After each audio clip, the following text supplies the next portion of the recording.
Good morning everyone! Yan po, I hope po na nasa mabuti at maayos kayong kalagayan sa araw na to. Ngayon po ay wala tayong masyadong video sa labas or anything. Yan po, so ang video po natin is about tutorial po ng GFiber prepaid na load.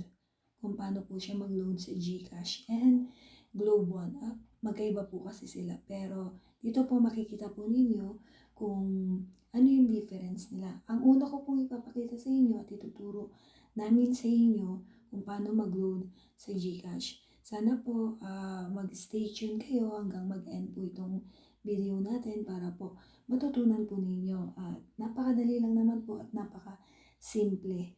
Ganun po siya kasi marami pong client ng GFiber prepaid ang nagkakamali sa pag-load. Una po, niloload po nila sa cellphone number nila. So, no po tayo doon. Kasi, once na ang naloadan ninyo ay ang cellphone number ninyo, automatic po yun nasa cellphone number ninyo. Wala po load yung GFiber nyo. So, itong video na to ay tutorial po kung how to manage and how to load your GFiber prepaid dun po sa GCash. Panoorin po ninyo at sana po ay meron kayong matutunan sa aming tutorial sa loading. And please don't forget to like, share, and subscribe and hit the notification bell na makikita nyo dyan para po updated po kayo sa aming tutorial and aming mga travel, ganun po siya. So, marami pong salamat. Have a nice day and sana po ay maging okay ang inyong weekdays ngayong araw na to. Bye-bye. God bless po.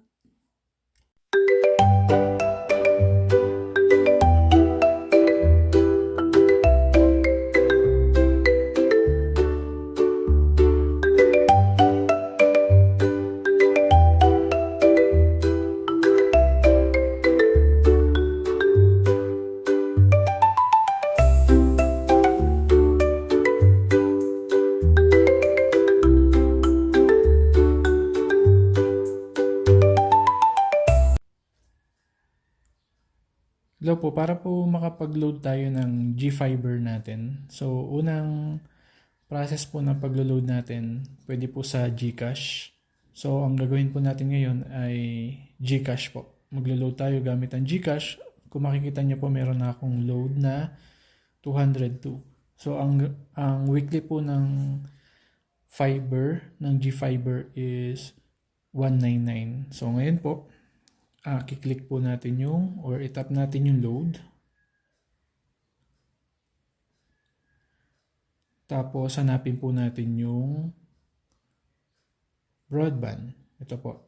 Yung mobile po, explain ko na rin po, huwag po kayong maglo-load sa mobile kasi pag sa mobile po kayo nag-load, instead na yung GFiber nyo po na naka-install sa bahay or yung internet nyo na nasa bahay ang maloadan, hindi po yun yung maloloadan. Yung cellphone number niya po mismo ang maloloadan.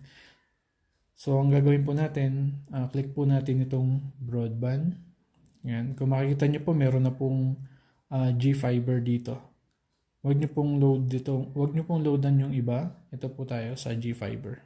Ito. Tap po natin. So, mag-a-appear po. Yan. So, mag-a-appear po yung number.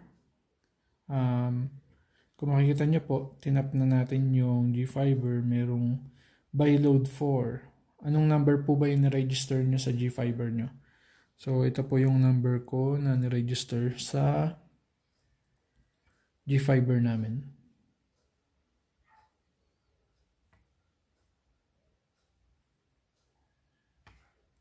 Yan. So, kung na-enter nyo na po yung GFiber number nyo, pwede na po kayong mag-next.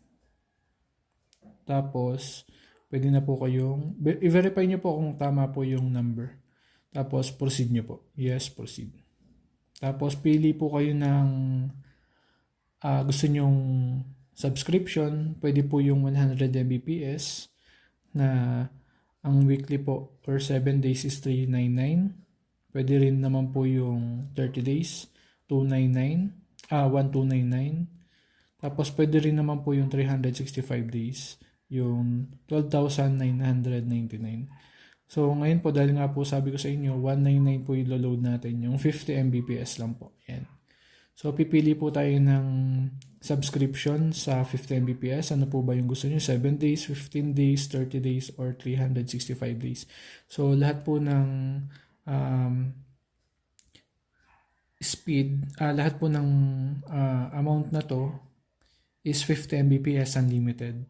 So depende lang po sa days na i-register nyo po. So ako po is i-register ko yung 199. Yan.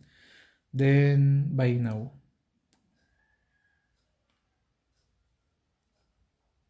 Yan. Ngayon po, pag nag-buy now kayo, magre-redirect po yan sa GCash nyo. Kung same lang naman po yung kung yung GCash nyo po is nakalagay po sa cellphone na gamit nyo, ayan po, magre-redirect po siya.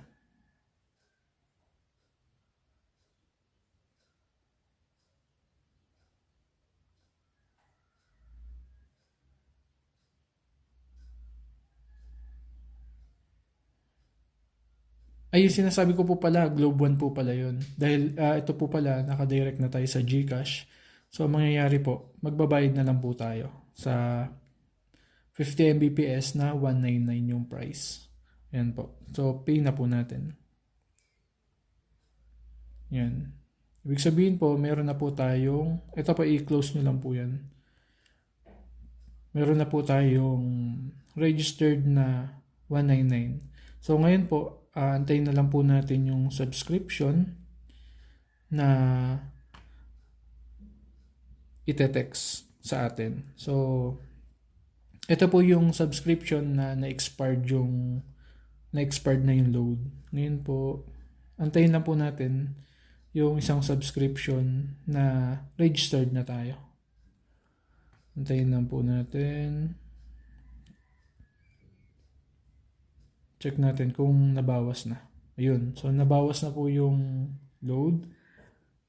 Ayan po. Ito na yung subscription na naka-register na po tayo sa 50 Mbps. So, ngayon po, pwede na tayong mag-browse sa internet natin dahil po meron tayong confirmation. Ngayon po, makikita nyo din po yung confirmation nito sa Globe One app nyo. So, dahil nga po hindi rito sa cellphone na to naka-register yung Globe One app, pasensya po sa manok. May manok yung mga kapitbahay. So, ayan po. Meron na po tayo internet ngayon na pwedeng magamit. Sana po nakatulong itong video na to. Thank you.